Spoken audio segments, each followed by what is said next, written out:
For better or worse, ganito kung ituring ng dalawang taong nagmamahalan ang pag-ibig. Mahirap panindigan ang mga katagang ito lalo na kung sa pagtagal ng inyong pagsasama ay palala ng palala ang mga dumarating na problema. Ikaw kapuso, naranasan mo na bang pagsisihan ang relasyong pinasok mo?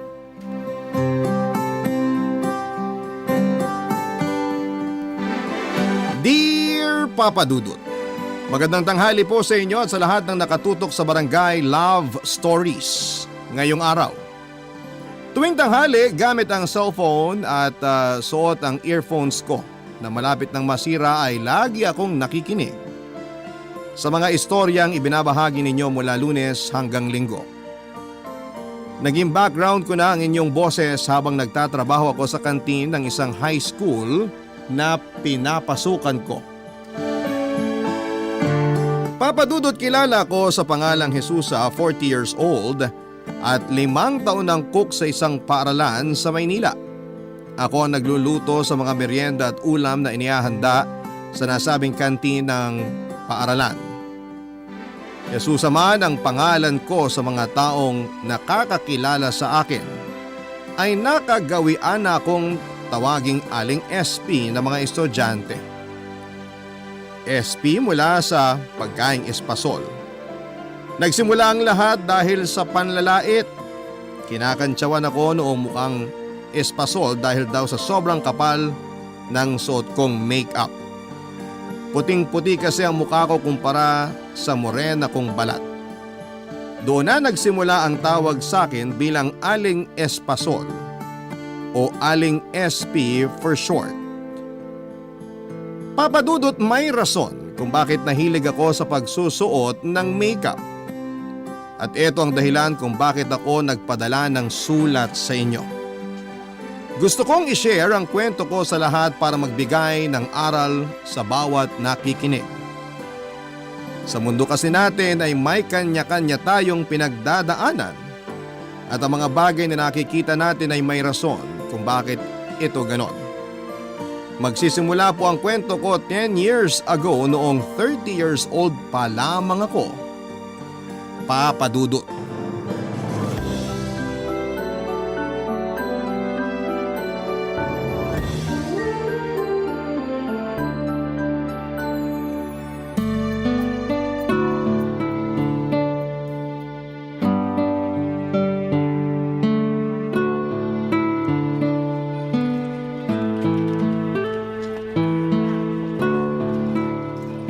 Mildred, magandang araw po sa inyo. Magandang araw din. Pabili po ako. May itlog po ba kayo dyan, tsaka instant noodles? Anong klaseng noodles? Yung chicken po. Pabili po ako isang noodles, tsaka isang itlog. 30 lahat. Ang mahal naman. Aba, mahal na talaga ang mga bilihin ngayon. Anong akala mo sa panahon natin? Dekada 90? Namura pa ang mga paninda? Ang bilis lang kasing tumaas ng mga bilihin ngayon. Hirap humabol. Huwag mong sabihin uutang ka na naman. Wala pa akong buhay na mano, tsaka hindi ka pwedeng umutang dito hanggat hindi pa kayo nakakabayad sa mga naunang inutang ninyo. Hindi po, babayaran ko po to. Eto, pasensya na po, puro barya tong dala ko. 26, 28, 30. Eto po, 30 po lahat yan, pakibilang na lang ulit. Isusupot ko pa ba to? Wag na po, sayang yung plastic. Hahawakan ko na lang. O heto, Salamat po. yung hiniram yung pera sa akin, kailan nyo naman babayaran? Wala pa po akong maipambabayad ngayon eh.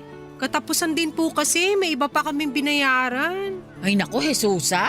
5 buwan na yung utang ninyo sa akin. Hindi pa kasama doon yung mga listahan nyo ng utang dito sa tindahan ko. Puro na lang kayo sa susunod ng sa susunod. Napagod na lang talaga akong maningil.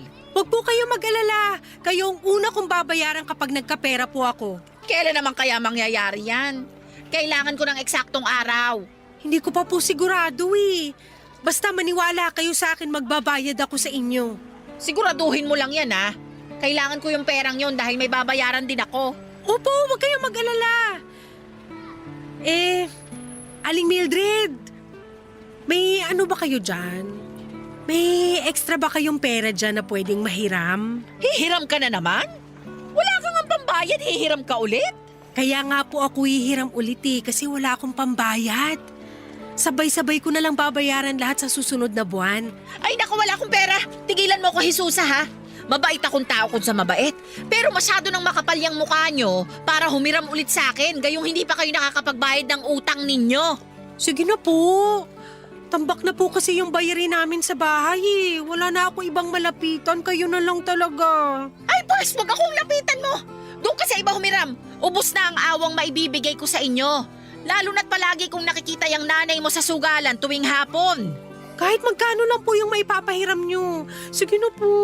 Wala! Lumayas ka na sa harapan ko. Huwag mo akong abalahin.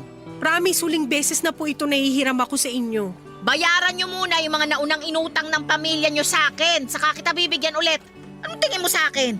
Bangko na takbuhan mo kapag walang pera? Kung umasta ka, parang may pinatago kang pera sa akin ah. Pasensya na po talaga.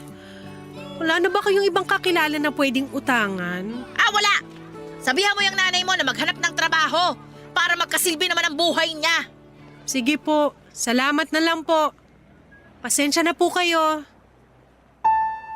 Galing ako sa mahirap na pamilya, Papa Dudut. 7 kaming magkakapatid at pangatlong anak ako ng tatay kong jeepney driver at nanay ko namang sugarol. Nasanay na ako sa gabi-gabing bangayan ng mga magulang ko dahil sa problema namin sa pera. Laging pagod si tatay sa buong araw niyang biyahe samantalang galit naman si nanay dahil karaniwan siyang talo sa tong-its. Minsan kapag magulo ang buhay at ang bahay namin ay lumalabas ako at tumatambay sa basketball court malapit sa barangay namin. Lagi ko pong pinagmamasdan ang kalangitan. Nangangarap na balang araw ay maranasan ko ring magkaroon ng magandang buhay. Papa Dudut, ilan sa mga kapatid ko ay may sari-sarili ng buhay. Ang iba sa kanila ay maagang nagkaroon ng pamilya. Sa katunayan nga ay may 5 na akong pamangkin ngayon. Habang lumalaki ang pamilya namin ay sumasabay naman ang mga lalong paghihirap namin sa buhay. Wala akong tinapos, Papa Dudut, at dahil dito ay wala rin akong magandang trabaho. Kulang na kulang ang barya-baryang sweldo ko sa pagiging street sweeper ko noon sa dami ng gastusin sa bahay. Ito ang naging rason kung kaya nagkaroon ako ng maraming utang, Papa Dudut. Sa kabila ng kahirapan ay hindi pa rin naman ako nawalan ng pag-asa. Patuloy pa rin ang pangangarap ko sa buhay na inaasam-asam ko. Hawak-hawak ang walis at daspan ay araw-araw kong hinaharap ang mga pagsubok na dumarating sa buhay ko. Nananalangin na balang araw ay makatagpo din ako ng Prince Charming na magsasalba sa akin.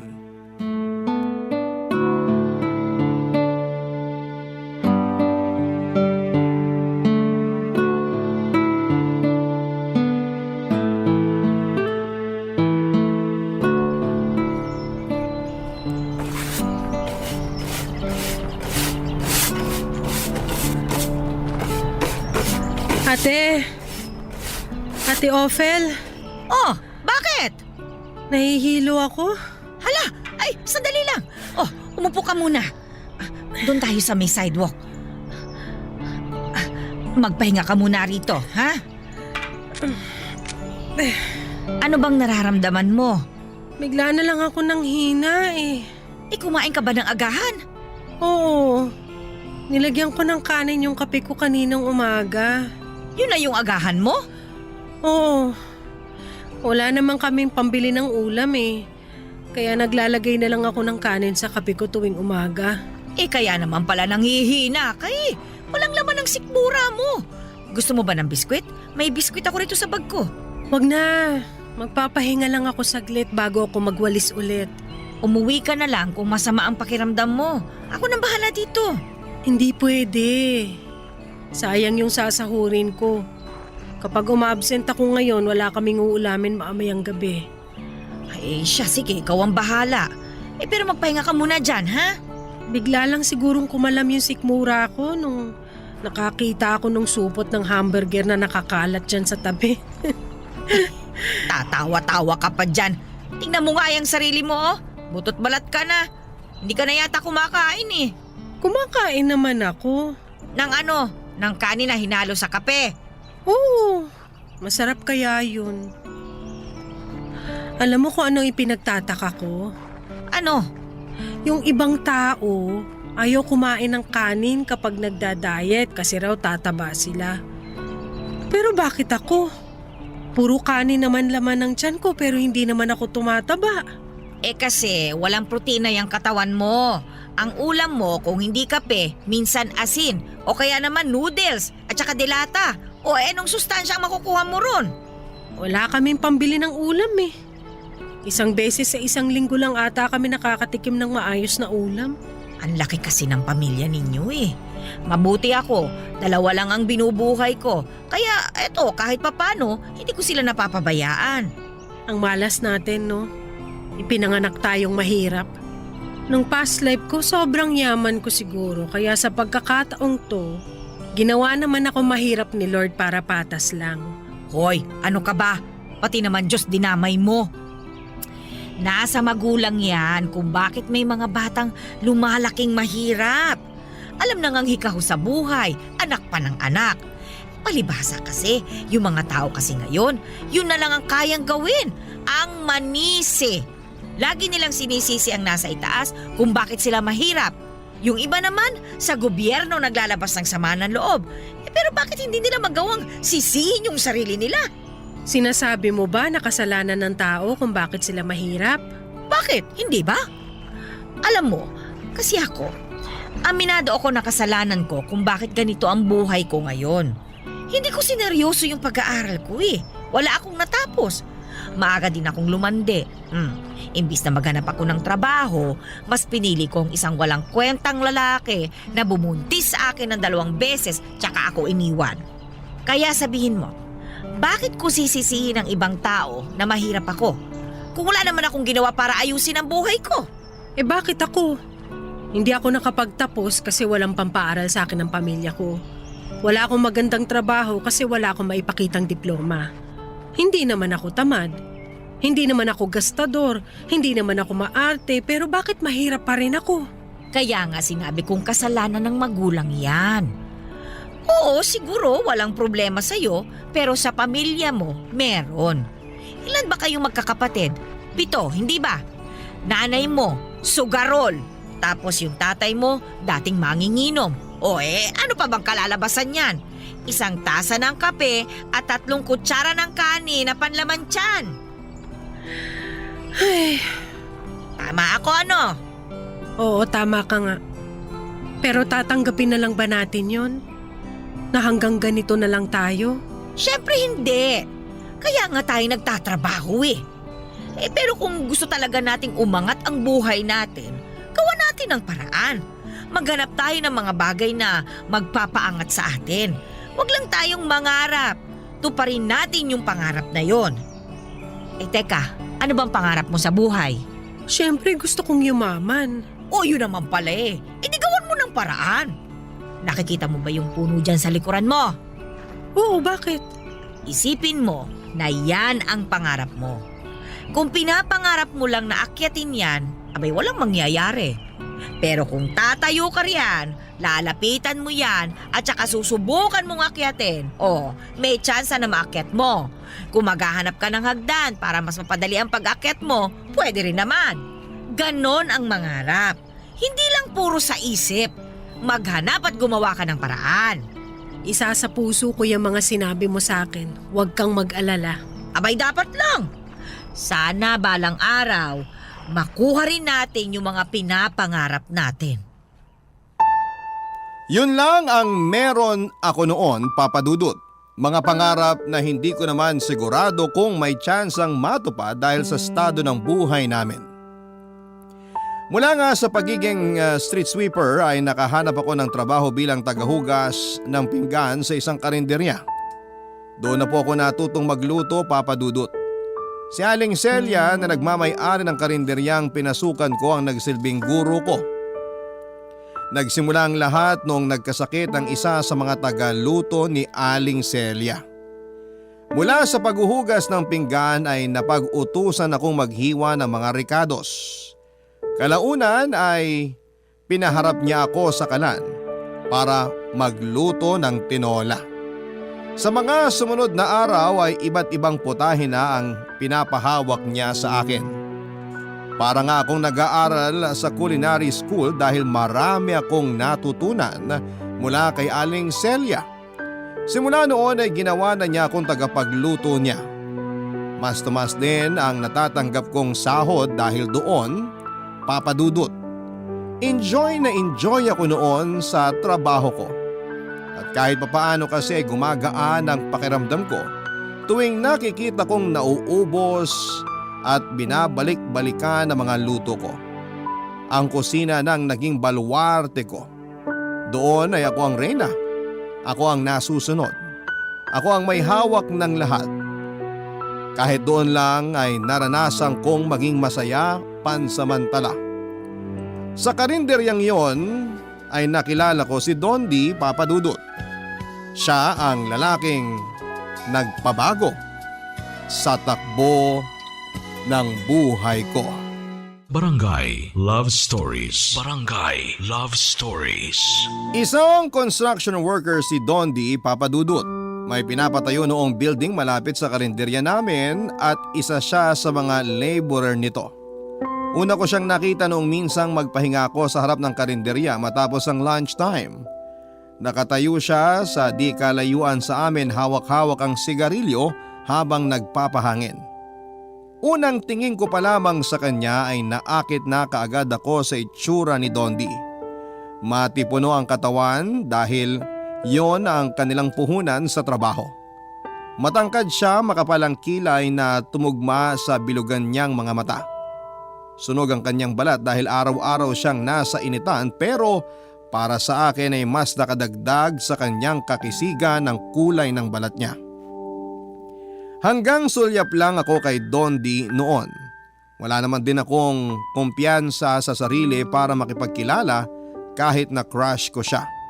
Halos araw-araw siya noong tumatambay malapit sa amin para lamang makisindi ng yosi. Meron kasing matandang babae na nagtitinda ng sigarilyo at tubig malapit sa karinderya at doon laging nakapwesto si Dondi kapag nagpapahinga. Tuwing nangyayari yon ay pasimple naman akong sumisilip sa kanya. Para nga po akong teenager na kinikilig tuwing nakikita ko siya, Papa Dudut. Hanggang isang hapon, paubos na ang tinda naming ulam, dong biglang pumasok sa karinderya si Dondi para kumain. Umigtad ang puso ko, Papa Dudut, noong nakita ko na sa malapitan ng lalaking dati ay sinusulyapan ko lamang, Papa Dudut.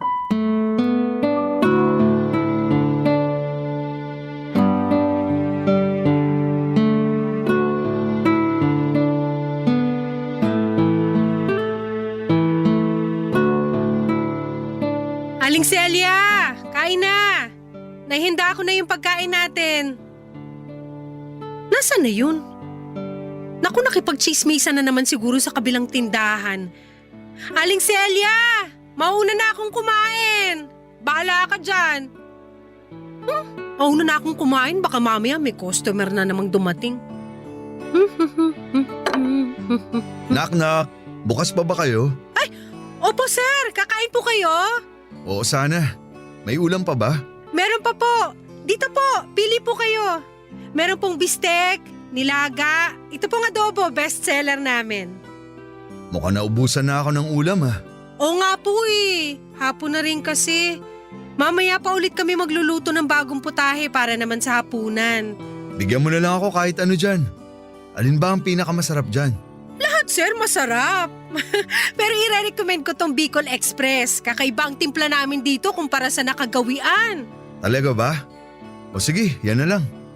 Maanghang ba yan? Sakto lang naman yung anghang. Mahilig po ba kayo sa maanghang? Hindi eh. Pero dahil yan yung inirekomenda mo, yan na lang kakainin ko. Hindi po kayo magsisisi sa pinili nyo. Totoo yan ha. Sige, bigyan mo ako ng isang order. Tapos isa't kalahating kanin. Sige po, maupo na lang muna kayo. Isi-serve ko na lang din sa inyo. Magsasabaw po ba kayo? Meron pa ba? Sige, bigyan mo rin ako ng isa. Sige po, ihanda ko lang tong ulam at kanin nyo. Ikaw ba yung nakaupo rito? Mukhang naabala pa kita sa pagkain mo ah. Ako nga po. Pero wala namang problema. Siyempre customer muna bago sarili. Ayos lang ba sa'yo kung tatabihan kita? Sabay na lang tayong kumain kung gusto mo. Wala pong problema. Kayo pong bahala. O sige, sasabayan kita. Malungkot kumain ng mag-isa eh. Upo na ako ah. Sige po.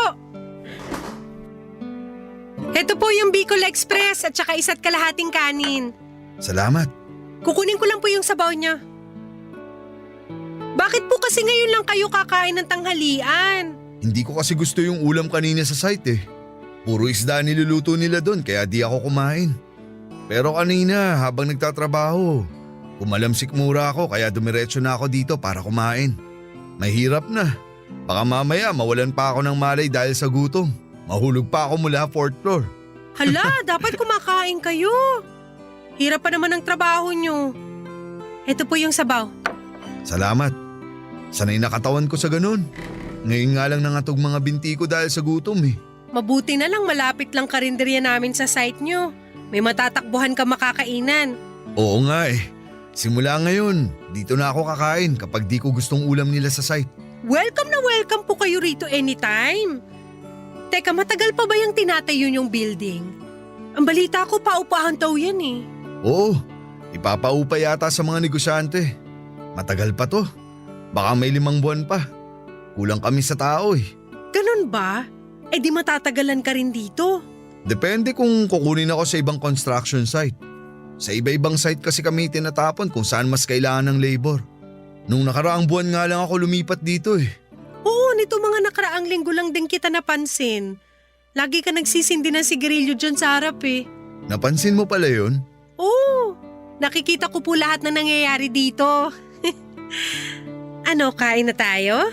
O sige, tikman natin tong Bicol Express mo. Ikaw ba nagluto nito? Ako nga pero si Aling Celia nagturo sa akin ng recipe. Masarap. Masarap nga. Sabi sa'yo eh. Papadudod sa Sampaloc nakatira si Dondi noong mga panahong nagkakilala kami. Tubong Pangasinan siya at maagang nakipagsapalaran sa syudad para tulungan ang kapatid niyang may sakit. May 2 siyang kapatid, ang panganay na may sakit sa puso at ang bunso naman na may sarili ng pamilya. Walang trabaho ang pareho niyang magulang kaya halos sa kanya na nakaasa ang buong pamilya niya. Hindi ko inaasahan na magkakaroon kami ng pagkakataon ni Dondi na kilalanin ang isa't isa, papadudot. Pagkatapos niyang matikman ang luto ko ay sa amin na siya bumibili noon ng ulam tuwing hindi niya gusto ang luto ng mga kasamahan niya sa construction site. Nung una ay nagkakahiyaan pa kami. Tahimik lang kasing tao si Dondi, papadudot. Ako naman ay gusto ko man siyang kausapin ay nahihiya ako dahil baka mahalata niya na may gusto ako sa kanya. Mabuti na lang at nandun si Aling Celia na nagsilbing tulay para mas mapalapit kami sa isa't isa. Pabiro niya kaming kinakantsawan noon na bagay daw kaming dalawa. Halos ibugaw na nga niya ako, papadudot, para magkaroon ako ng nobyo dahil no boyfriend since birth po ako. Nang dahil nga kay Aling Celia ay naging close kami ni Dondi hanggang sa mag-open kami. Maging open kami sa isa't isa at naging magkaibigan. Hindi nagtagal ay nagsimulang magparamdam sa akin si Dondi. Niligawan niya ako, papadudot. Dahil matagal ko naman siyang gusto ay sinagot ko siya. At si Dondi na nga po ang naging kauna-unahan na boyfriend ko.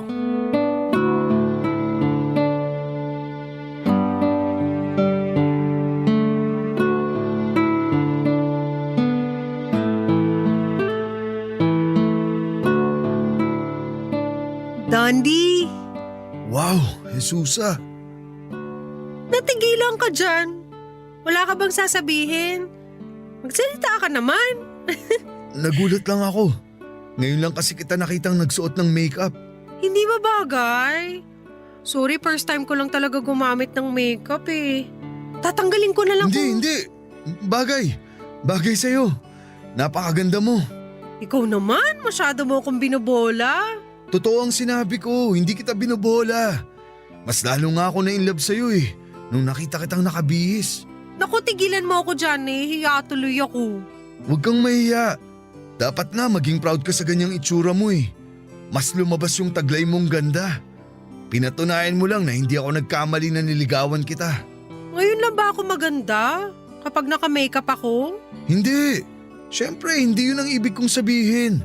May makeup man na wala, maganda ka. Bolero. Ako ba? Hindi mo ba ako pupurihin sa itsura ko ngayon? Nagbihis din ako oh. Ano ka ba? Hindi ko na kailangang sabihin. Matagal ka ng gwapo. Kaya nga kita nagustuhan eh. Totoo ba yan? Oo! Simula nung unang araw na nakita kita hanggang ngayon, gwapo ka pa rin. Mas gumagwapo ka nga habang tumatagal. Yan ang masasabi kong bola. Alam kong hindi ako gwapo pero sige. Dahil girlfriend kita, paniniwalaan kita. Gwapo ka sa paningin ko, period. Nasa tao yan, may kanya-kanya naman tayong definisyon ng gwapo at maganda eh. Para sa akin, ikaw ang pinakagwapo at pinakamakisig na lalaki sa buong mundo. Masyado mo naman akong binibaby niyan. Dapat lang kasi ikaw ang baby ko. Ay sus! Tara na, alis na tayo para maiparamdam ko sa'yo kung paano magmalang baby mo. Teka, hindi mo pala nasabi sa akin kung saan tayo pupunta. Basta, sama ka na lang sa akin. Dahil ito ang first date natin bilang magkasintahan. Pinaghandaan ko talaga tong araw na to. Baka naman mamaya masyado kang gumastos para sa date na to ha. Dapat pamilya mo sa Pangasinan ang priority mo.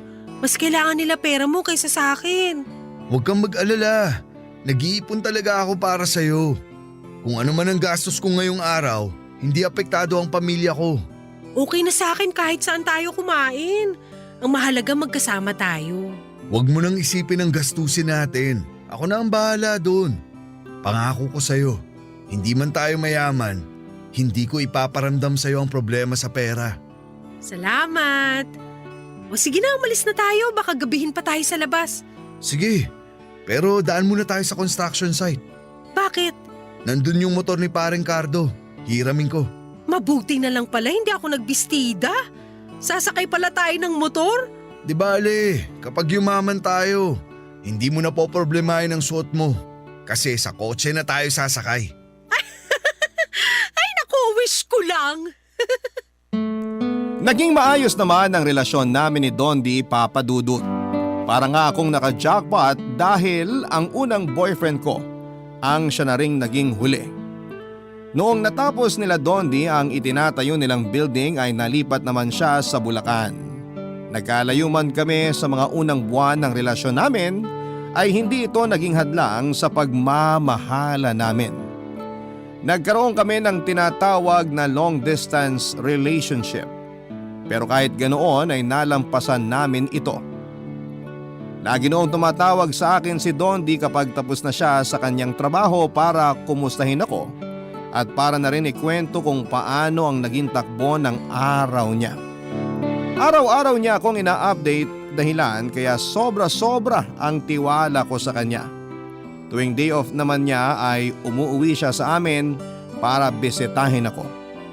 Lumipas nga ang 2 taon ay pareho naming naisipang mag-live-in ni Dondi. Lumipat kami sa isang mumurahing bahay sa Sampaloc. Iniwan ko ang pamilya ko, pati na rin ang trabaho ko pero hindi pa rin naman nakalimot noon sa mga responsibilidad ko. Isa pa ay nangako sa akin si Dondi na bibigyan niya ako ng magandang buhay at pinanghawakan ko yon. Sa pagsasama namin sa iisang bubong ay nakabuo kami ng bata sa sinapupunan ko. Doon na nga po nagsimulang magbago ang lahat. Papa Dudut. Barangay Love Stories. Barangay Love Stories. Papa Dudut, ang pangarap ko noon ay ang makapangasawa ng mayaman pero malayo. Mula doon ang naging katuwang ko sa buhay. Hindi po mayaman si Dondi pero kahit na ganoon ay nagpapasalamat pa rin ako dahil nabigyan ako ng mabait at masipag na kasintahan. Hindi man kami kasal ay parang mag-asawa na ang turingan namin sa isa't isa noong nagsama kami sa iisang bubong. Mas lalo pa ngang tumibay ang pagsasama namin dahil sa pagdating ng anak naming si Eva. Naging magkatuwang kami sa pagpapalaki sa anak namin. Kaso nga lang, lumipas ang mahabang panahon ay unti-unting nagbago ang ugali ni Dondi. Nagsimula ang lahat noong natuto siyang magbisyo, Papa Dudut. Nagkaroon siya ng barkada na mahilig sa inom at sugal. Tuwing natatapos siya noon sa trabaho ay sa barkada siya dumediretso para mag-inom at maglaro ng baraha. Nung una ay pinapayagan ko siya sa gawain niya dahil tingin ko ay nararapat din naman sa kanya ang mag-enjoy lalo na at buong araw siyang pagod sa kanyang trabaho. Kaso nga lang ay unti-unting binago ng bisyo niyang yon ang ugali ni Dondi. Naging mainitin ang ulo niya. Hindi lang siya umuuwing lasing, lagi din siyang galit at nagwawala. Lalo na kapag talo ito sa pagsusugal. Karaniwan ako ang napagdidiskitahan ni Dondi lalo na kapag wala siyang mapaglabasan ng galit. Nung una ay natatanggap ko pa ang pagbubunganga nito at pagwawala sa bahay. Pero noong nagsimula na niya akong saktan ay doon na po ako kinabahan ng labis, Papa Dudut.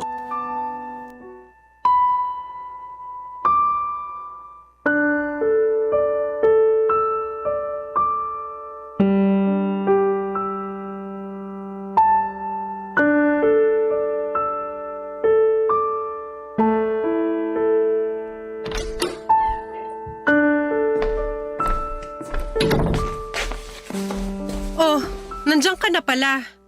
Mabuti naman naisip mo pang umuwi. Akala ko doon ka na matutulog sa inuman niyo eh. Anong oras na ba? 11:00 na ng gabi.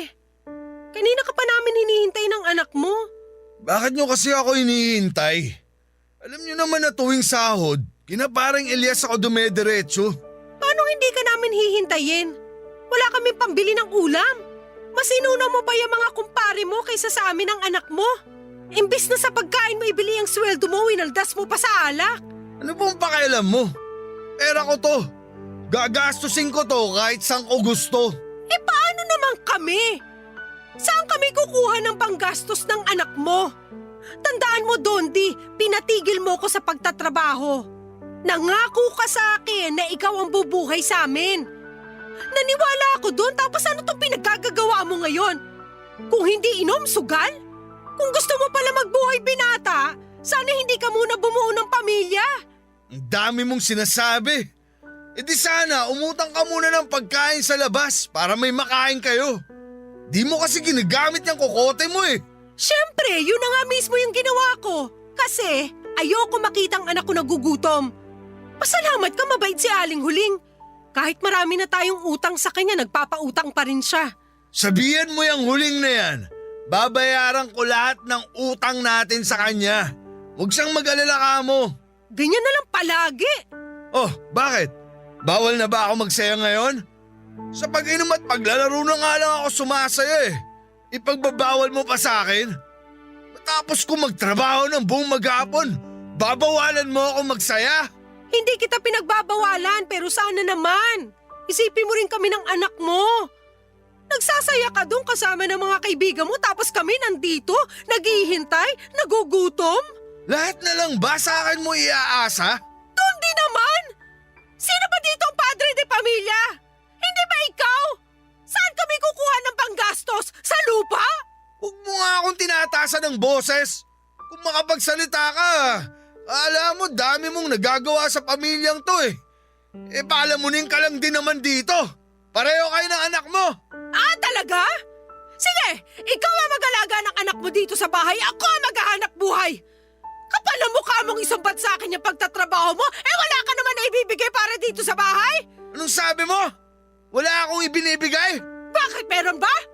Yung bayad natin sa upa, 2 buwan na tayong sinisingil ng may-ari. Malapit na naman ang bayaran. May maibibigay ka na bang pambayad? Oh, tingnan mo! Babayaran ko lahat yan kapag nagkapera ako! Para kang sirang plaka! Lagi na lang yung sinasabi mo pero wala naman nangyayari. Kakasahod mo lang, di ba? Saan na napunta yung pera? Nasa bulsa na ba ng mga kalaro mo sa sugal? Sabing wag mo akong tataasan ng boses eh! Dondi? Nalalakit ka na rin ngayon? Kaya mo na rin akong saktan ngayon? Dapat lang sa'yo yan! Talo na nga ako sa sugal, bunga nga mo pang sasalubong sa akin! Sino ang hindi maririndi? Umalis ka na nga dyan sa dadaanan ko! Huwag mo akong tinutulak-tulak! Bakit? Bawal din ba? Sabi na huwag mo ako itulak eh! Bawal kitang itulak? Lahat na lang bawal? Itutulak kita kung gusto kitang itulak! Ako ang may pera sa pamamahay na to, kaya ako ang masusunod! Kung gusto kitang itulak, itutulak kita! Hindi mo ako pwedeng saktan dahil buntis ako, Dondi! May bata sa tiyan ko ngayon! Papa Dudut, nakakalungkot lang makita na ang dating taong minahal ko ay unti-unting nagbago. Walang pakialam si Dondi kahit na nagdadalang tawa ko noon.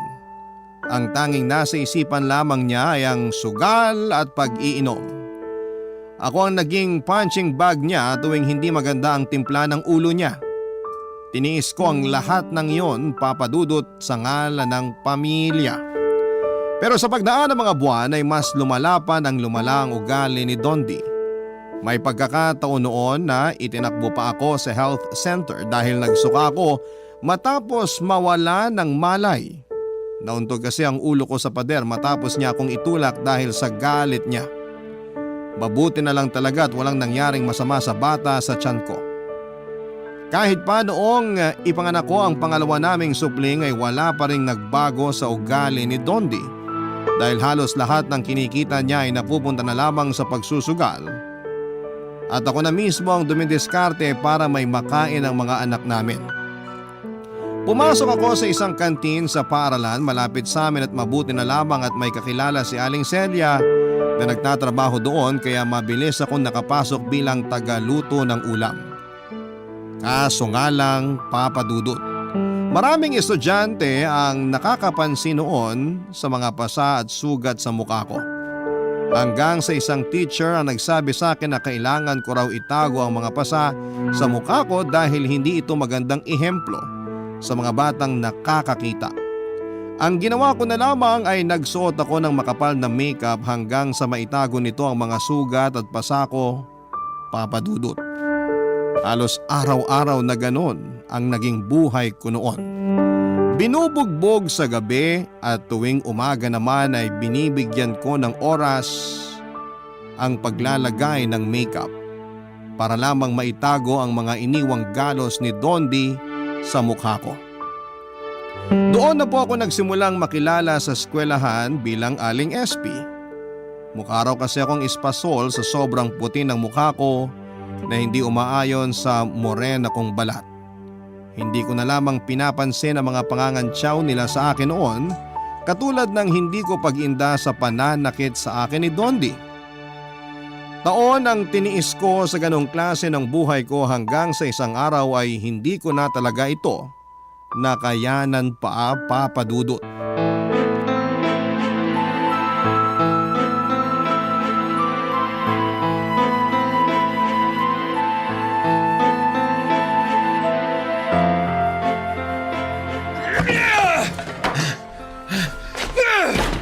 Dondi, tigilan mo ng pagsisira ng mga gamit natin. Ano ba?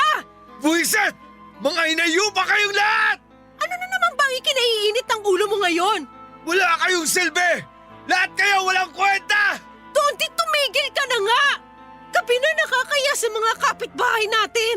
Wala akong pakialam! Lasing ka na naman ba? Umalis ka sa harapan ko kung ayaw mong madamay dito! Bakit? Anong gagawin mo sa akin? Bubugbugin mo ulit ako? Binabalaan kita, Jesusa! Huwag mo nang dagdagan tong galit ko! Lagi ka naman ganyan eh. Tsaka ka lang matapang kapag nakainom. Paglalasing-lasing ka tapos uuwi kang galit. Wala na nga tayong pera, maninira ka pa ng gamit. Buisit naman oh! Umalis ka nga dito! Naalibadbaran ako sa pagmumukha mo! Ikaw nga lumayas dito! Kung gusto mo magwala, doon ka sa labas! Sabayan mong tumahol yung mga aso, pare-pareho kayong perwisyo! Anong sabi mo? Gusto mo bang mamatay, ha? Tonti! Busalan kita sa bitawan bunga mo nga ako! dyan eh! Ano? Hindi ako makahinga! Anong niya ka? Demonyo! Nagtatapang-tapangan ka dyan! Akala mo naman uubra ka sa akin! Pare-pareho lang kayo! Lumayas ka dito! Pinapalis mo ko? Gusto mo na ba talagang mamatay? Halika nga rito! Tonti, huwag ka lalapit sa akin! Matagal na ako nagtitimpi sa yung babae ka! Puro bunganga mo na lang naririnig ko! Tama na, Tonti! Huwag mo kong iyakan dyan! Matapang ka, di ba? Lumaban ka! Saan ka pupunta, ha? Tama na! Huwag ka na lumapit sa akin! Tonti, tama na! Bitiwan mo ako! Hindi! Bitiwan mo ako! Tagtalan mo na ako! Tama na! Tumigil ka na! Pagod na ako! Pagod na ako sa'yo! Nakita mo tong boting to? Ha? Sige, lapitan mo ako! Lumapit ka sa akin! Gigilitan kita sa leeg para matapos ang paghihirap ko! Sige, gawin mo! Kaya mo ba, ha? Huwag ka lalapit sa amin! Hindi ako nagbibiro! Papatayin mo ako! Sige, patayin mo ako! Etong leg ko! Gilitan mo ako! Sige, ano? Kung sawa ka na sa akin, patayin mo na ako! Puro ka salita! Makatulog na nga! Bit-bit ang dalawang anak ay nilayasan namin si Dondi ng gabing yon, Papa Dudut. Bumalik ako sa mga magulang ko at doon naghanap ng suporta. Mabuti na lamang at kahit hirap ay tinanggap pa rin nila ako sa pamamahay nila. Pagkatapos ng nangyari ay sinubukang makipagbalikan ni Dondi sa akin at sinisi niya ang alak. Kung kaya niya nagawang saktan ako, pero noong mga oras na yon ay hindi ko na ulit siya tinanggap sa buhay ko.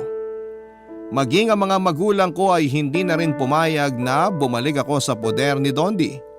Ayoko nang dagdagan pa ang trauma ng mga anak ko dahil maging sila ay takot na rin noon sa sarili nilang ama. Lumipas ang mga buwan ay unti-unti na ring tinigilan ni Dondi hanggang sa nabalitaan ko na lamang na may bago na pala siyang kinakasama.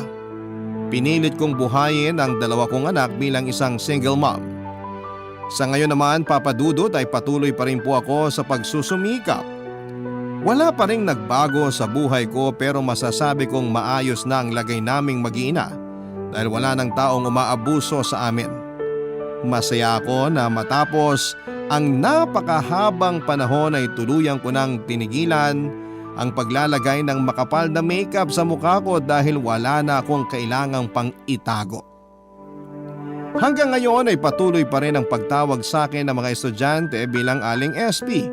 Yun na kasi ang nakasanayang tawag sa akin ng nakakarami na minana nila sa mga naunang estudyante na unang nagbansag sa akin noon. Hindi ko na lamang ito minasama dahil alam ko namang hindi nila alam kung ano ang punot dulo ng pangalang yon. Ngayon ay tinatawanan ko na lamang ito, Papa Dudut, dahil tapos na ako sa parte ng buhay kong yon at nakapag-move on na ako mula sa nakaraan. Hanggang dito na lamang po ang kwentong maibabahagi ko sa inyo. Maraming salamat po sa inyo at mabuhay po kayong lahat. Ang inyong forever kapuso at kabarangay, Jesusa.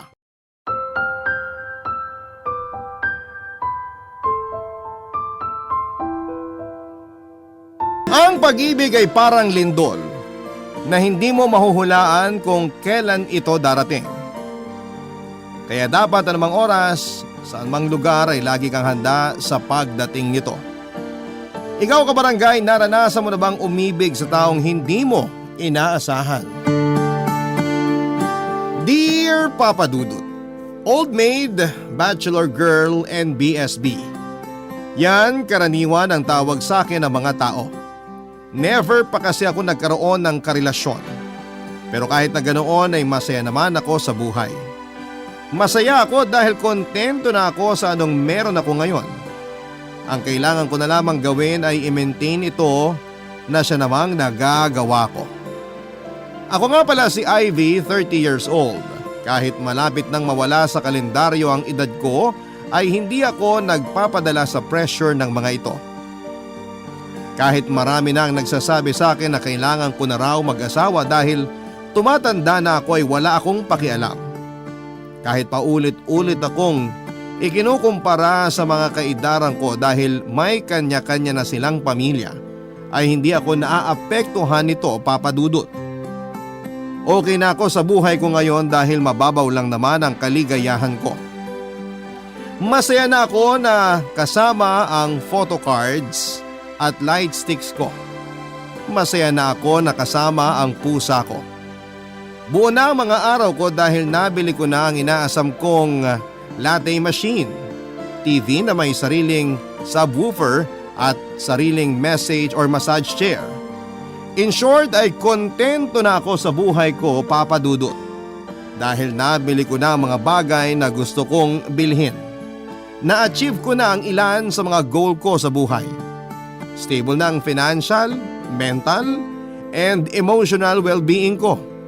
Kaya kahit na ano pang sabihin nila tungkol sa inaamag kong love life, ay hindi ko ito kailangan, Papa Dudut.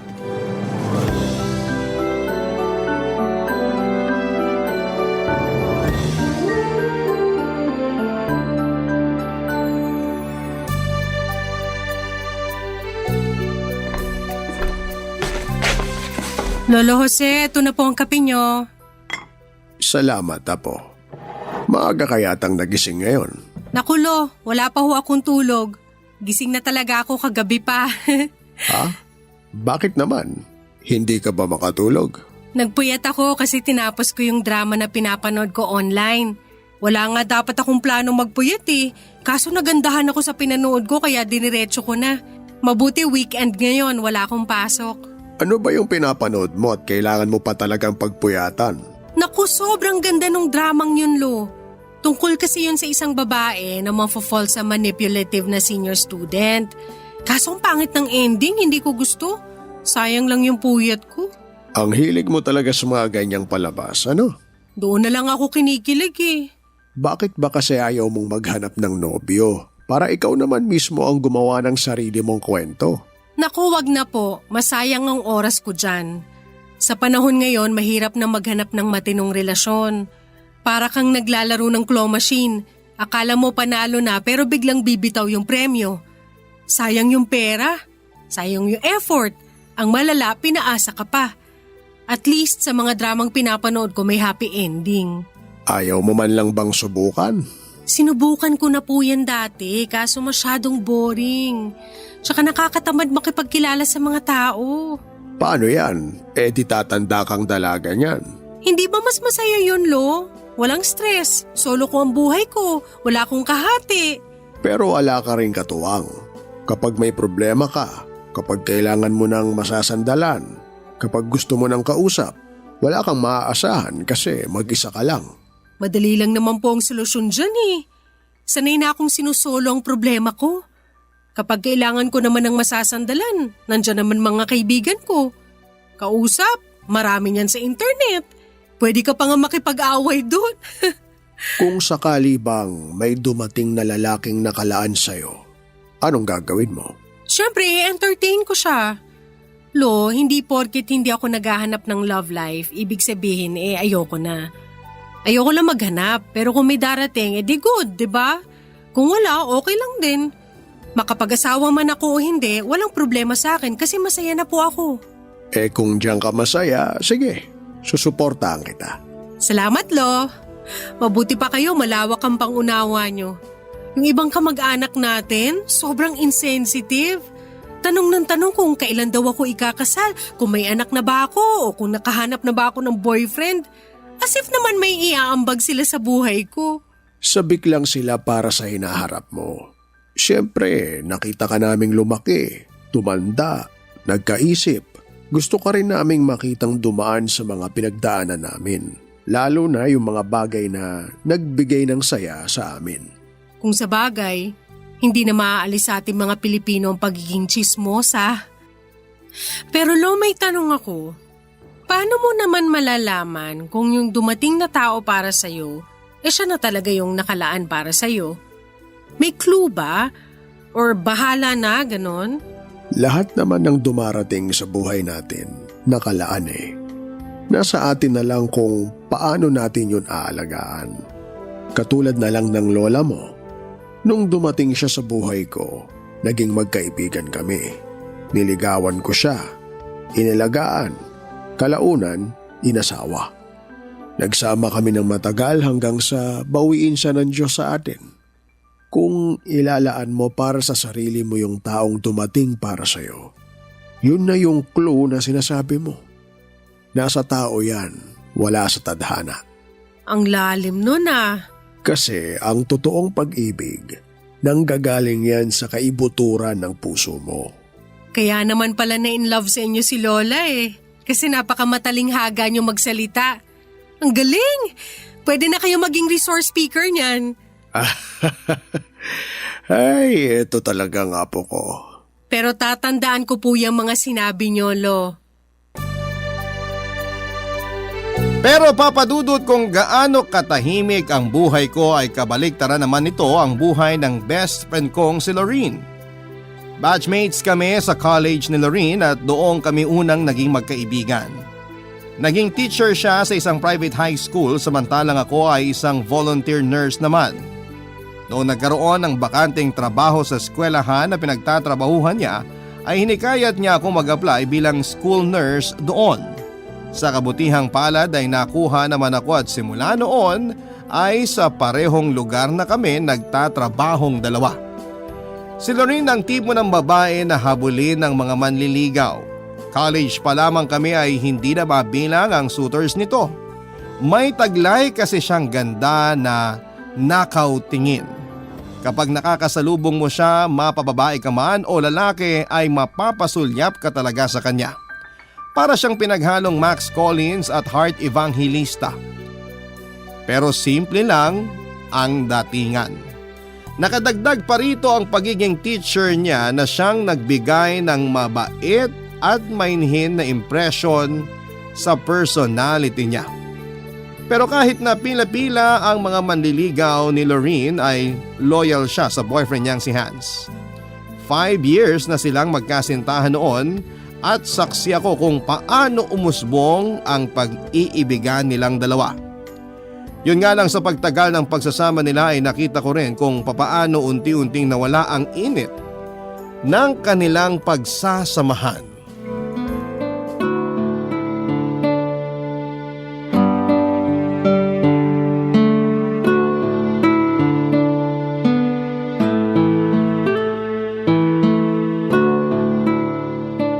Kung ako tatanungin mo, hindi na ako sasama sa lakad nila. Bakit naman? Di ba nga may rule na kapag late notice na yung invitation sa'yo, ibig sabihin nun hindi ka invited in the first place? Sa tingin mo?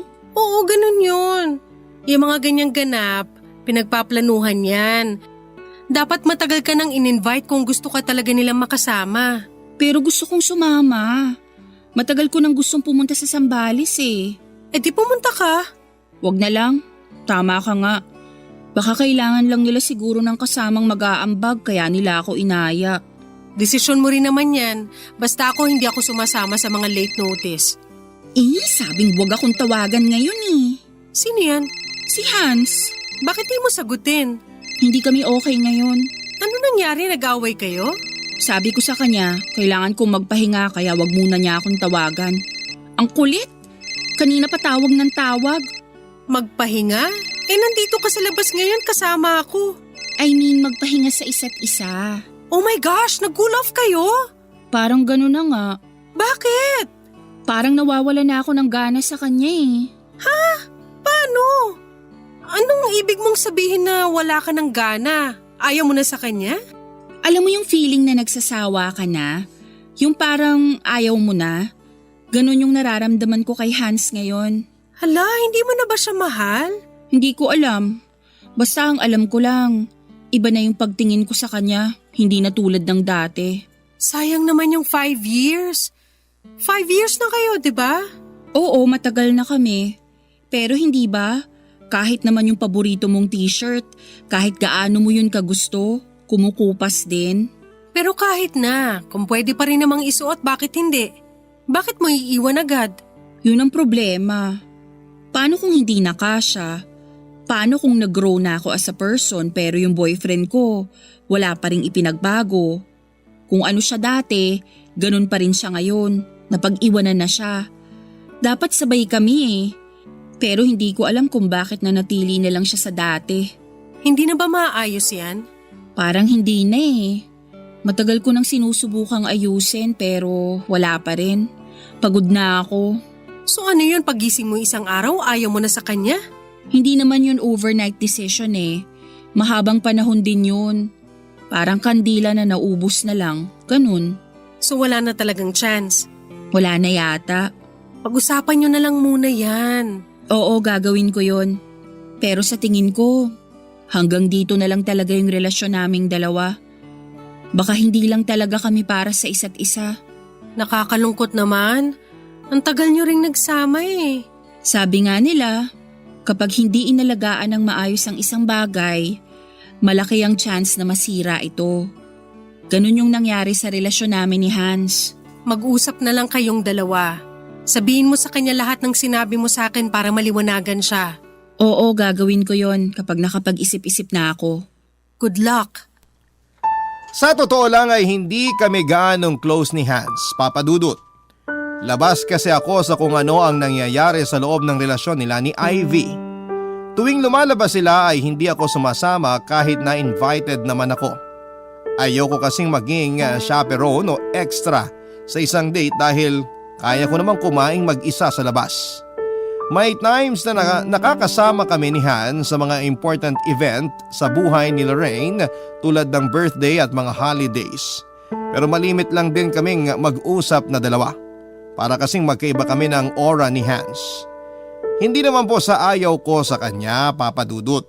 Hindi lang talaga kami magka-vibes kaya tuwing nagkakausap kami ay puro small talks lamang kaming dalawa. Saka ko na lamang nalalaman ang lahat kapag nag-o-open na sa akin si Lorraine sa mga problema nilang magkasintahan. Kahit na walang experience, ay pilit naman akong nagbibigay ng payo sa best friend ko. Kahit papaano ay ayokong maging bias sa relasyon nila. At kung may mali si Lorraine ay sinasabihan ko talaga siya. Yun nga lang sa pagkakataong yun ay mukhang naubos na lang talaga ang pagmamahal ni Lorraine sa boyfriend niya. Hindi ko inaasahan na kaya niyang tapusin ang 5 taong relasyon ng ganun lang, Papa Dudut. Wala naman ako magagawa dahil hindi ko nasakop ang puso nila Lorraine at Hans. Kaya naman sinusuportahan ko na lamang ang kaibigan ko sa naging desisyon niya. Mabilis din namang nakapag-move on si Lorraine, ang problema ay si Hans ang nahirapang tanggapin ang mga nangyari. Dumating nga noon sa punto na kahit na hindi kami close ay ako ang nilalapitan ni Hans para humingi siya ng tulong. Barangay Love Stories. Barangay Love Stories. Kung ako ang tatanungin ay gusto ko rin naman pong isalba ang relasyon nila Lorraine at Hans, Papa Dudut. Hindi naman ako bitter sa pag-ibig katulad ng iba dyan. Kaya sinubukan kong bigyan ng advice si Hans sa mga dapat niyang gawin. Desidido din kasi talaga ang binata na habulin ng kanyang ex. Pinayuhan ko siya na bigyan muna ng space ang kaibigan ko para makapag-reflect siya kung saan o papaano ba nagsimulang gumuho ang kanilang relasyon, Papa Dudut. Kapag alam na niya ang rason ay yun ang dapat niyang ayusin para mawala ang problema at baka sakaling maibalik pa ang lahat sa dati. Papa Dudut, daig ko pa ang love expert noon kahit na wala naman akong alam sa mga pinagsasabi ko. Ganun pa man ay sinunod ni Hans ang mga sinabi ko. Pagkatapos noon ay sinubukan ulit niyang ligawan si Lorraine pero ayaw na talaga sa kanya ng kaibigan ko. Kaya kahit na naaawa ako kay Hans ay kailangan ko siyang tapatin. Sinabihan ko siyang tigilan na niya si Lorraine at tanggapin na lamang ang katotohanang wala na sila. Ang oras at pag-ibig nila para sa isa't isa ay tapos na. Nagpakalayo-layo si Hans pagkatapos noon, Papa Dudut. Akala ko ay matatapos na ang communication naming dalawa pagkatapos noon pero nagpatuloy si Hans sa pag-contact sa akin para makahingi ng updates tungkol sa ex niya na si Lorraine. Gusto lang daw kasi niyang malaman kung okay lang ba siya, kung masaya na ba siya at kung may bago na siya. Kalaunan, ang mga updates na hinihingi niya ay nabaling na sa akin. Namalayang ko na lamang na wala na kay Lorene ang interes ni Hans, kundi nasa akin na pala, Papa Dudut.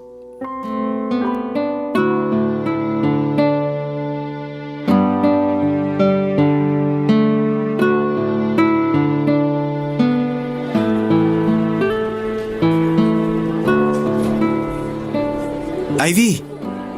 Oh, Hans! Anong ginagawa mo rito? Wala si Lorene dito sa school. Nasa seminar siya ngayon. Hindi si Lorene ang ipinunta ko rito. Eh sino?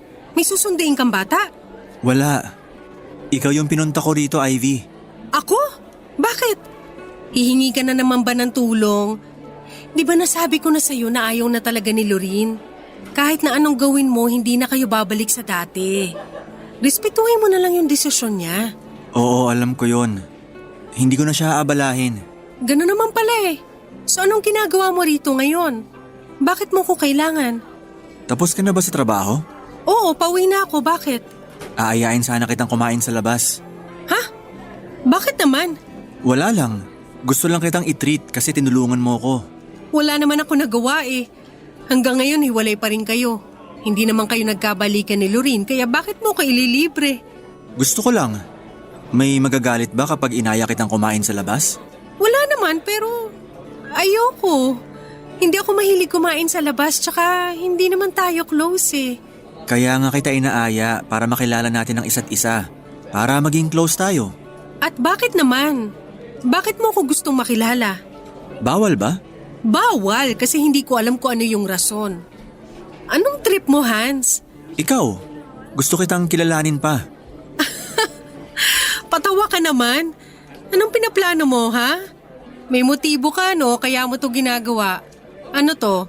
Naghihiganti ka ba kay Lorene? Gagamitin mo ba ako para saktan siya? Hindi. Bakit ko naman gagawin yun? Hindi ako ganong tao. Oo, nasaktan ako kasi iniwan ako ni Lorene. Pero mahal ko pa rin yun. Kaya hindi ko siya magagawang saktan. Eh ano to? Ano tong ginagawa mo? Bakit mo ako inaayang lumabas? Bakit mo ako gustong kilalanin? Dahil gusto kitang kilalanin, yun lang. Wala namang masama, di ba? Meron. Ex ka ng best friend ko, baka nakakalimutan mo. Anong masama doon? Wala na kami ni Lorene. Kahit na. Ang pangit tignan. Pagkatapos mo sa best friend ko, sa akin ka naman. Ang sama mo namang mag-isip. Gusto ko lang namang makipagkaibigan sa'yo eh. Bakit nga? Kasi gusto kita. Ha? Ibig kong sabihin, gusto kitang makilala pa. Kasi matagal na tayong magkakilala, by name lang. Ikaw bilang kaibigan ni Lorene at ako naman bilang ex ng kaibigan mo. Hindi ko talaga magets kung bakit bigla ka nalang nagkaroon ng interes sa akin. Sorry pero no. Hindi ako sasama sa'yo. Ganun ba? Sige, okay lang. Hindi naman kita mapipilit eh. Salamat. Pero sana wag mong isipin na may pinaplano akong masama dahil lang gusto kong mapalapit sa'yo. Alam mo Hans, feeling ko dahil lang to sa nangyari sa inyo ni Lorene. Wag na, hayaan mo na siya. Mag-move on ka na. Hindi yung kung ano-ano tong pumapasok sa kukote mo. Ako tsaka ikaw, nababaliw ka na ba? Pasensya ka na. Aalis na lang ako. Sorry sa abala. Sige, mag-ingat ka pa uwi. Ikaw din. Visually ay hindi naman po pangit si Hans, Papa Dudut. Average looking siya at sakto lang ang tangkad nito. Hindi naman sa maarte ako. Nilamon lang talaga ng sistema ang standards ko dahil na rin sa mga paborito kong idols. Pero kung ikukumpara si Hans sa mga kakilala kong lalaki ay may mas edge siya, Papa Dudut. Professional looking kasi siya at malinis ang kanyang itsura. Marunong siyang makihalubilo at kaya niyang magbasa ng sitwasyon. Kaya siguro hindi rin niya ako gaanong kinakausap dati dahil hindi rin naman ako interesadong kilalanin siya noon. Isa pa ayoko makipag-close masyado sa jowa ng mga kaibigan ko kaya limited lang ang naging contact namin ni Hans before.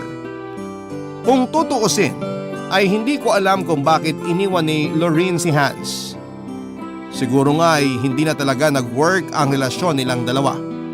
Pero sobrang weird pa rin talaga para sa akin noon, Papa Dudut, na nilalapitan ako ngayon ng ex ng kaibigan ko. Para bang ang awkward na matapos siyang iwan ng best friend ko ay sa akin siya lumalapit sa ngayon. Mas lalong naging weird ang mga tagpo noong bigla na lamang umamin sa akin si Hans na gusto niya akong ligawan. Parang sobrang hirap paniwalaan dahil 1 buwan pa lamang ang lumipas. Nung hirap na hirap siyang bitawan si Lorene, tapos ay biglang gusto na niya kaagad ako. Mula kay Lorene na ala Max Collins papunta sa akin na parang isinuka lang ng lupa. Hindi ako naniniwala na magugustuhan ako ni Hans noon. Kahit nga sa imagination ay nagki-cringe ako, Papa Dudut, at aminado naman po ako na hindi ako kagandahan. Hindi rin sexy, kaya natural lang na pagdudahan ko ang pakay ni Hans. Ang ginawa ko na lamang ay nag-report ako kay Lorene at sinabi ko sa kanya ang lahat. Para hindi na siya magulat kapag nalaman niyang nag-uusap pala kami ng ex niya na si Hans.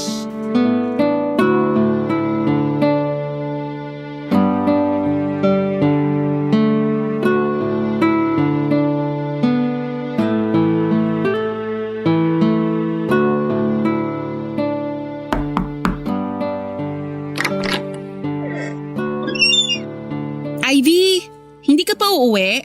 Pauwi na. Ililigpit ko lang tong piniprint kong report. Pasok ka muna. Para saan yan? Yung report sa mga severely wasted na bata.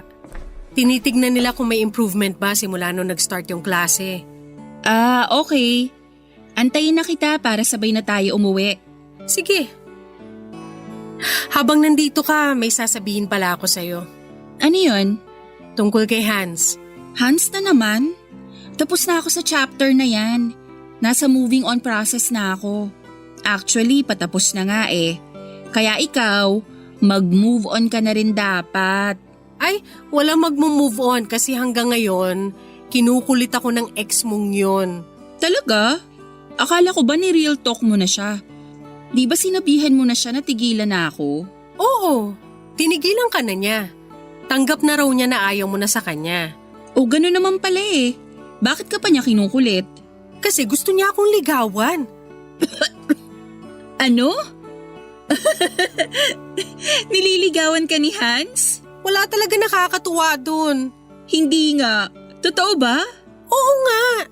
Inaya nga niya akong kumain sa labas last time eh. Sabi niya gusto raw niya akong kilalanin. Gusto niya makipagkaibigan sa akin. O anong sabi mo? Sabi ko ayoko kasi unang-una ex mo siya. Pangalawa, hindi ko siya gusto. Ano naman ngayon kung ex ko siya? Wala na kami. Tapos na kami ni Hans. Kaya pwede na niyang ligawan kahit sino ang gusto niyang ligawan. Kahit na. Di ba nga may unwritten rule na bawal jowain ng ex ng kaibigan? Para lang yun sa mga taong bitter. Maganda naman yung naging hiwalayan namin ni Hans eh. Kaya kung gusto kanyang ligawan, sino naman ako para pagbawalan siya o ikaw? Basta, ang weird kasi. Kung nagdadalawang isip ka dahil sa akin, wag. Wag mo akong isipin kasi okay lang yun sa akin. Kung gusto mo siya at kung gusto ka niya, bakit ko naman kayo pipigilan? Siyempre bilang kaibigan susuportahan din kita. Hindi mo yata narinig yung sinabi ko na hindi ko siya bet. Sa ngayon, pero kapag nakilala mo siya, malay natin kung mabetan mo siya. Hindi yun mangyayari. Ano ka ba, Ivy? Oras na rin siguro para bigyan mo ng pansin yung puso mo. Kakalawangin yan, sige ka. Kung makikipagrelasyon man ako, mas maganda na sa ibang tao, hindi sa ex mo. May rason kung bakit kayo naghiwalay, dun palang red flag na. Naghiwalay kami kasi hindi kami para sa isa't isa. So kami para sa isa't isa, yun bang gusto mong sabihin? Bakit naman hindi? Subukan mo lang. Bigyan mo siya ng chance. Kung hindi mag-work, edi hindi. Pero paano kung nag-work? Paano kung ayoko? Huwag mong sabihin na mauunahan pa kitang makahanap ng boyfriend. Bakit? May nanliligaw na bagad sa'yo? Wala, pero may nagpaparamdam na. Ang harot! Parang hindi nang galing sa 5 taong relasyon, ha? Ano namang masama doon? Single naman ako ah. Oo na. Umuwi na nga lang tayo. Tapos ka na ba? Itutuloy ko na lang to bukas. Okay. Pero Hans talaga? Plot twist yun ha? Ay naku, Lorraine, tigilan mo ko dyan.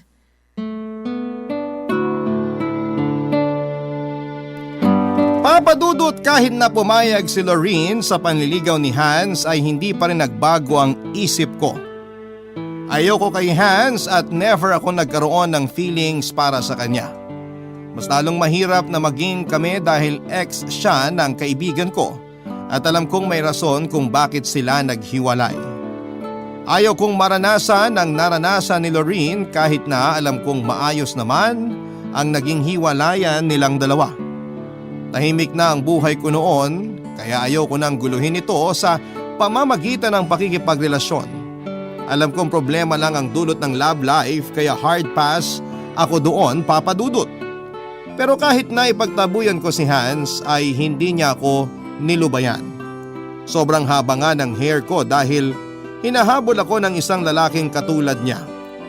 Malas lang niya dahil masyado na akong maraming napanood na pelikula para magets kung anong habol niya. Parang gusto lamang niya akong gamitin para saktan ng best friend kong si Lorraine at hindi ko gagawin yon. Hindi ako magpapagamit dahil alam ko ang worth ko. Hindi ko na nga po noon pinapansin ang mga chat at tawag ni Hans. Ilang beses din niya akong dinalaw sa trabaho pero pinagtataguan ko siya, papadudot. Nagpapadala pa nga siya noon sa akin ng cards at bulaklak na siya namang kinainggitan ng mga kasamahan ko sa trabaho. Maging si Lorraine nga ay pinupush na niya ako na subukan ko raw na humarot kahit ngayon lang pero ayoko talaga, papadudot. Hanggang sa isang araw ay bigla ko na lamang nabalitaan na nahulog daw si Hans mula sa 3rd floor ng apartment building kung saan siya nakatira. Barangay Love Stories. Barangay Love Stories. Mag-isa lamang si Hans na naninirahan sa apartment niya, papadudot. Ang buong pamilya niya ay nakatira sa probinsya. Pero kahit na ganoon ay nagtaka pa rin ako dahil sa dami ng kaibigan niya.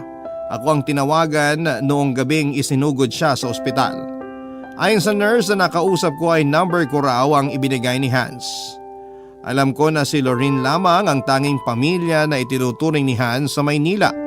Kaya noong naghiwalay sila ay mag-isa na lamang siya at wala na sigurong ibang malapitan maliban sa akin. Dahil naawa naman ako ay pinuntahan ko siya, papadudot. Nagtamo ng bale sa magkabilang braso si Hans dahil eto daw ang unang tumama sa konkreto. May tama din siya sa ulo at galos sa iba't ibang parte ng katawan niya. Pero wala naman daw siyang masyadong injury na nakuha. Gusto ko sanang sabihan si Lorraine sa nangyari kay Hans pero naisip ko na hindi na niya kailangan pang malaman ito. After all ay tapos na silang dalawa. Mabuti na lamang at wala akong pasok nang nangyari ang aksidente kaya nabantayan ko si Hans ng gabing yon. Dahil na rin sa pagiging nurse ko kaya minabuti kong manatili sa tabi niya kahit na hindi naman kami close na dalawa. Tungkulin naming mag-alaga ng tao at yun ang ginawa ko, papadudot. Walang halong mali siya. Pagkagising ni Hans ay saka na lamang niya kinuwento sa akin kung papaano siya nahulog mula sa kanyang bintana, papadudot.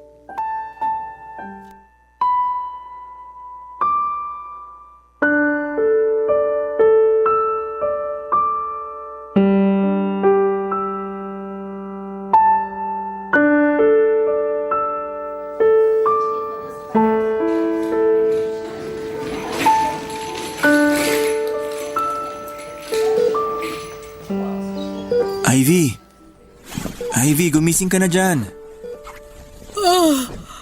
Anong oras na? Oras na para umuwi. May pasok ka pa bukas, diba? Wala akong pasok bukas. Ininom mo na ba yung gamot mo? Hindi pa. Paano ko gagawin yun? Di ko maigalaw tong parehong kamay ko. Sandali lang, nasa na ba yung gamot mo? Nandito, sa may side table. Amin na. Dapat kanina mo pa to ininom eh. Sorry, hindi ko na namalayan yung oras. Hindi na kita ginising. Alam ko naman na pagod ka eh. Oh, inumin mo na to. Eto, tubig. Salamat. Hindi pa kaya ako pwedeng umuwi? Inaantay pa nila yung result ng mga test na ginawa sa'yo. Kailangan nilang siguruhin na wala kang internal injury. Kailan naman kaya ako makakauwi? Kung wala namang severe na nangyari sa'yo, baka bukas pwede ka nang pauwiin. Sana nga. Hirap matulog dito sa ospital eh. Maya't maya kang ginigising ng mga nurse. Dapat lang. Ganyan ang trabaho namin. Marami kaming pasyenteng binabantayan 24/7. Kaya kahit pagod na or inaantok, kailangan ka nilang i-check. Ang swerte ko naman. May personal nurse ako. Pasalamat ka, mabait ako ngayon. Salamat. Kasi pinuntahan mo ako kahit hindi naman tayo close. Ako yung tinawagan eh. Tsaka alam ko naman na wala kang pamilya rito. Naawa ko kaya pinuntahan na kita. Ano ba kasi yung nangyari? Paano ka nahulog? Ang sabi sa akin ng nurse, intoxicated ka raw. Nagiinom ako nun sa apartment. Nang mag-isa? Oo. Wala akong maaya eh. Wala naman akong ganong kaibigan para ma-invite ng biglaan. Tapos nahulog ka dahil sa kalasingan. Hindi ako nahulog. Walang aksidente na nangyari. Eh ano? Tumalon ako. Tumalon ka? Bakit naman? Huwag mo sabihin. Parang wala naman na akong purpose sa buhay eh. Sobrang lungkot ko nung oras na yon. Pakiramdam ko kahit mamatay ako, wala naman makakami sa akin. Narealize ko lang na sa mga pagkakataong ganon, wala man lang ako malapitan. Oo, may mga kaibigan ako pero may sarili rin naman silang buhay. May sarili silang problema. Hindi naman na ako bata para i-babysit nila. Alam mo ba yung pakiramdam na wala kang karamay sa mga oras na ganon? Ang pangit. Sobrang saklap. I'm sorry, hindi ko alam na may pinagdadaanan ka pala. Huwag kang mag-sorry. Wala ka namang kasalanan eh. Tsaka hindi naman ako humihingi ng simpatsya. Pero sorry pa rin kasi hindi rin maganda yung ginawa ko sa'yo na ipinagtulakan kita palayo. Okay lang yun. Karapatan mo naman yun. Akala ko nga noon matatapos na lahat eh. Pero parang ayaw pa akong kunin ni Lord. Kaya sabi ko sa kanya, sorry kung nagawa ko yun. Sorry kung bumigay ako agad-agad. Alam mo, pwede mo naman akong lapitan kapag nakakaramdam ka ng ganon. Di ba nga ikaw na mismo nagsabi hindi tayo close? Tsaka nakakahiya rin kapag inabala pa kita. Kung buhay na ang pinag-uusapan, hindi ako magdadalawang isip na samahan ka. Oo, ayaw kita nung una, pero ngayong alam ko na kailangan mo lang naman ng kasama, ng karamay, hindi ko naman ipagkakait yun. Totoo ba yan? Ibig bang sabihin nito pwede na tayo maging magkaibigan? Sige, try natin. Wala namang masama. Salamat, Ivy. Salamat talaga. Hindi ko alam Papa Dudut pero ng time na yon ay bigla akong naawa kay Hans. Para siyang bata na naghahanap ng kasama. Dahil sa sitwasyon niya ay kinailangan niyang dumepende sa ibang tao dahil wala naman siyang ibang kasama sa buhay ay hindi ko maiwasang mahabag sa pinagdadaanan niya. Kaya naman ako na lamang din na nag-volunteer na tulungan siya hanggang sa gumaling ang buong katawan niya. Isa pa ay nurse ako at may sinumpaan kaming tungkulin. Alam kong malaki ang maitutulong ko sa mas mabilis niyang pagaling. Pagkatapos ng trabaho ay nagpupunta ako sa apartment ni Hans para ipagluto siya ng pagkain para sa dinner nito. At para na rin tulungan siyang magbihis at maligo. Minsan, pinagluluto ko rin siya ng breakfast at lunch para sa susunod na araw pero kapag busy ako ay nag-o-order na lamang siya online. Kapag may mga emergency siya ay ako ang tinatawagan niya. Ako na rin ang bumibili ng mga gamot niya at nagpapalit ng mga gasa sa mga sugat niya. Papa Dudut, mahigit 1 buwan ding naging ganon ang setup naming dalawa ni Hans. Hanggang sa nasanay na akong kasama siya. Unti-unti ay nakilala ko ang totoong ugali ni Hans. Mabait siya Papa Dudut, makulit, moody pero kahit nagtatampo ay masunuri naman siya. Hindi ko inaasahan na sa mga oras na nagkasama kaming dalawa ay dahan-dahan ding na-develop ang feelings ko para sa kanya.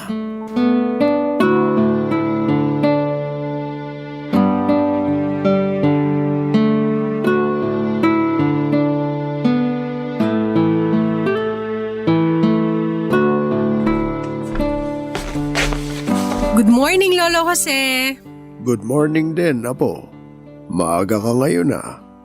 Huwag mo sabihing wala ka na namang tulog. Ganun na nga po. Nanood ka na naman ba ng drama? Hindi po. Hindi ako nagpuyat ngayon dahil sa panonood. Ano? Ano naman pinagkaabalahan mo buong magdamag? May kachat lang po ako kagabi. Talaga? Sino naman, Apo? Pwede ko bang malaman? Kaibigan ko po si Hans. Kaibigan lang ba talaga o kaibigan? Si Lolo naman eh. Magkaibigan lang kami ni Hans. Kaibigan na pinagpupuyatan mo. Napasarap lang po yung usapan namin kagabi. Alam mo, Apo, pwede ka namang umamin sa akin eh. Kung may napupusuan ka ng lalaki sa buhay mo, pwede kang magkwento sa akin. Hindi naman ako katulad ng tatay mo noon na sobrang istrikto sa'yo. Suportado kita sa anumang gusto mo. Alam ko naman po yun. Ito ba ang Hans na sinasabi mo, may tsansa ba na maging kayo? La, si Lolo naman ang prangka niyo naman pong magtanong. Nagtatanong lang naman ako. O ano, meron ba o wala? Hindi ko po alam. Siguro. Baka hindi pa natin masasabi sa ngayon. Pero ano naman ang nararamdaman mo para sa kanya? Ako? Marami po. Kung noon wala lang siya sa buhay ko, ngayon parang parte na siya ng mundo ko. Hindi kami close noon pero ngayon siya na laging pumapasok sa isip ko. May concern na akong nararamdaman sa kanya. Natutuwa na ako tuwing nakikita ko yung pangalan niya kapag nagchat-chat siya sa akin. Kinikilig na ako mag-isa. Lo, sa tingin mo ito na ba yung sinasabi niyong pag-ibig? O baka naman ngayon lang to? Nakakaramdam ka ba ng saya sa puso mo kapag naririnig mo ang pangalan niya? Pinaplano mo na ba kung ano ang mangyayari sa inyo sa hinaharap? Kung wala siya sa tabi mo, hinahanap-hanap mo ba siya? Hindi ka ba mapakali kapag di kayo magkasama? Kung oo ang sagot mo sa lahat ng mga tanong na nabanggit ko, malamang umiibig ka na nga, Apo. Pero paano kung hindi pala siya yung taong para sa akin? Sabi ko nga sa'yo, lahat ng taong dumarating sa buhay natin ay nakalaan para sa atin. Nasa mga kamay mo ang sagot sa tanong mo. Kung paano mo pahalagahan yung tao para manatili siya sa buhay mo. Pero siyempre, dapat ganun din ang pagpapahalaga niya sa'yo para manatili ka rin sa buhay niya. Natatakot lang ako. Baka kasi pag nagmahal ako, masaktan din ako sa huli. Parte yan ng buhay. Maraming beses tayong madadapa bago tayo matutong maglakad. Kailangan nating maranasang masugatan para matutunan natin itong gamutin. Ang mga masasamang nangyayari sa buhay natin, kailangan natin yun maranasan para matuto tayo. Matakot ka pero huwag mong itago ang sarili mo sa mga oportunidad. Mga oportunidad na mas magpapayabong pa sa karanasan mo sa buhay. Ang galing niyo talaga magpayo, Lo. Tama po kayo, walang mangyayari kung mananatili akong takot. Salamat, hindi ko po yan kakalimutan. Basta, Apo, ano man ang mangyari, nandito lang ang lolo mo para gabayan ka. Opo. Nga pala, nagkape na po ba kayo? Pagtitimpla ko po kayo kung gusto nyo. Abay, sakto. Di pa ako nagkakape. Inaantay kasi talaga kita dahil gustong gusto ko yung timpla mo ng kape, Apo. Siyempre naman po. Mas masarap to kaysa sa nabibili sa labas. Sandali lang po gagawan ko kayo ng kape nyo.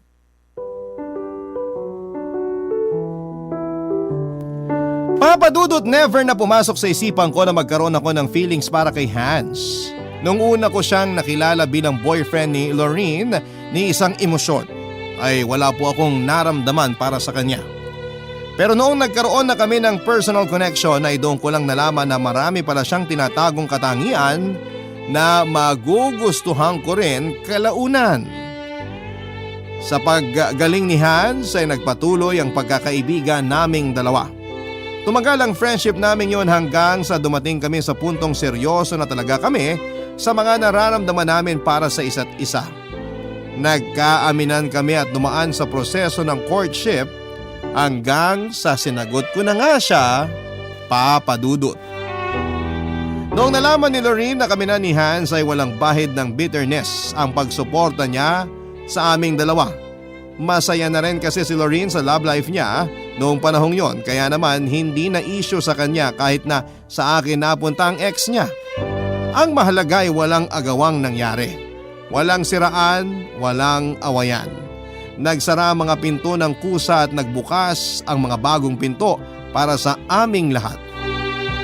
Papadudot kong kontento na ako noon sa buhay ko ay mas kontento na po ako sa ngayon dahil isang blessing ang ibinigay sa akin ni Lord kahit na hindi ko naman po ito hinihiling.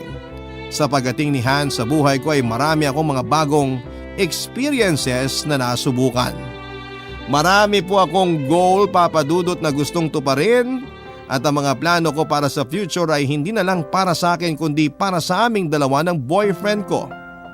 2 years na kami ni Hans sa ngayon, Papadudot, at masaya akong ibalita sa inyo na nananatiling masaya at matatag ang samahan naming dalawa.